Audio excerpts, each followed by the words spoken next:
नमस्कार, आप देख रहे हैं वीके न्यूज और मैं हूं आपके साथ शिल्पा गुप्ता। शुक्रवार सुबह हैदराबाद गैंगरेप के आरोपियों को पुलिस ने मुठभेड़ में मार गिराया। चारों आरोपी पुलिस की गोली से मारे गए। इस पुलिस एनकाउंटर के बाद गर्मा गर्म बहस छिड़ी हुई है।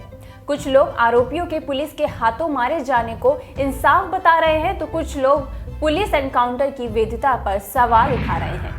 आपको बता दें, अब इसी मामले को लेकर तेलंगाना हाई कोर्ट ने निर्देश दिया है कि हैदराबाद एनकाउंटर में मारे गए आरोपियों के शवों को 9 दिसंबर शाम 8 बजे तक सुरक्षित रखा जाए।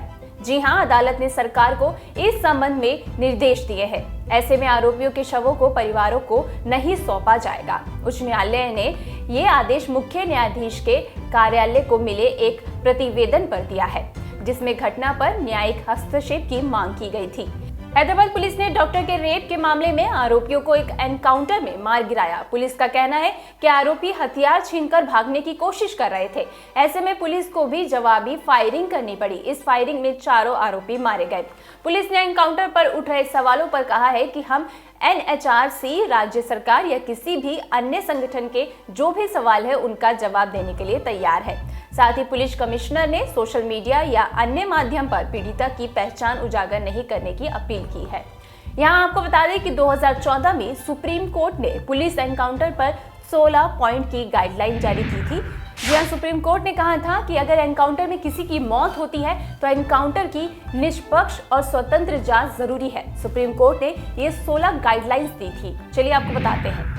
अगर पुलिस को किसी आपराधिक गतिविधि या गंभीर अपराध किए जाने की जानकारी मिलती है तो पुलिस को पहले इसकी जानकारी लिखित में रखनी होगी। पुलिस केस डायरी में इसकी जानकारी लिखें या फिर किसी इलेक्ट्रॉनिक फॉर्म में जानकारी को सुरक्षित रखें। इस तरह की खुफिया जानकारी में संदिग्धों के नाम या फिर उनका लोकेशन लिखना जरूरी नहीं है।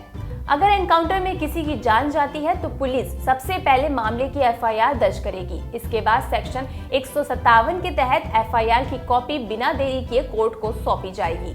पुलिस एनकाउंटर की CID या किसी दूसरे पुलिस स्टेशन की टीम स्वतंत्र जांच करेगी। टीम को हेड सीनियर अधिकारी करेंगे। टीम को हेड करने वाले अधिकारी का पुलिस एनकाउंटर को हेड करने वाले अधिकारी से कम एक पोस्ट सीनियर होना जरूरी है।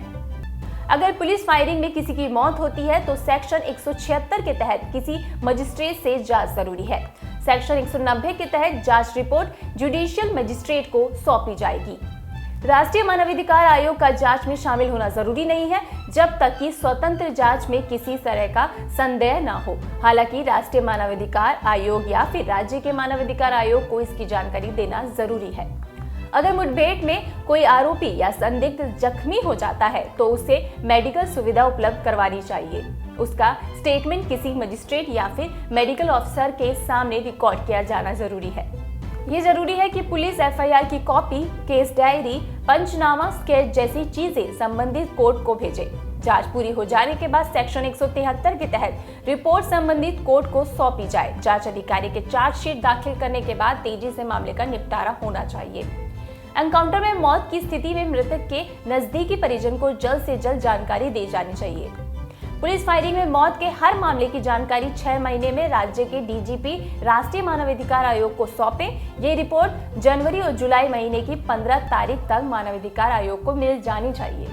अगर जांच की रिपोर्ट में किसी पुलिसकर्मी की गलती निकलती है तो सबसे पहले उसे सस्पेंड कर दिया जाएगा। उसके खिलाफ जांच शुरू होनी चाहिए। उसके खिलाफ अनुशासनात्मक कार्रवाई होनी चाहिए। सेक्शन 357A के तहत एनकाउंटर में मारे गए शख्स के भरोसे जो शख्स है उसे मुआवजा मिलना जरूरी है।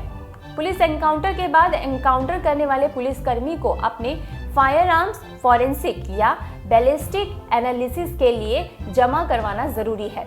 जांच टीम को लगता है कि किसी और चीज को भी जमा करवाना जरूरी है तो वो करवा सकती है।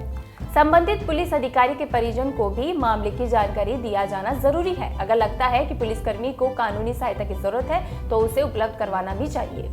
एनकाउंटर की किसी घटना के तुरंत बाद संबंधित पुलिस अधिकारी को आउट ऑफ टर्न प्रमोशन या किसी तरह का अवार्ड नहीं दिया जाना चाहिए। जी हाँ, अगर जांच में संबंधित पुलिस अधिकारी निर्दोष साबित होता है तभी प्रमोशन या फिर अवार्ड मिल सकता है। अगर एनकाउंटर के पीड़ित पक्ष को लगता है कि पुलिस सुप्रीम कोर्ट के इन गाइडलाइन को फॉलो नहीं कर रही है या उन्हें स्वतंत्र और निष्पक्ष जांच पर किसी तरह का संदेह उत्पन्न होता है तो वो सेशन जज से इसकी शिकायत कर सकते हैं। सेशन जज शिकायत की गंभीरता देखते हुए कार्रवाई कर सकती है। यहाँ पुलिस के एनकाउंटर पर लगातार सवाल उठ रहे हैं। देखना अब ये होगा कि पुलिस सही थी कि नहीं। आपको ये खबर कैसी लगी हमें कमेंट बॉक्स में जरूर बताइए। वीडियो आपको पसंद आया हो तो इसे लाइक करें, शेयर करें, देखते रहें वीके न्यूज़। शुक्रिया।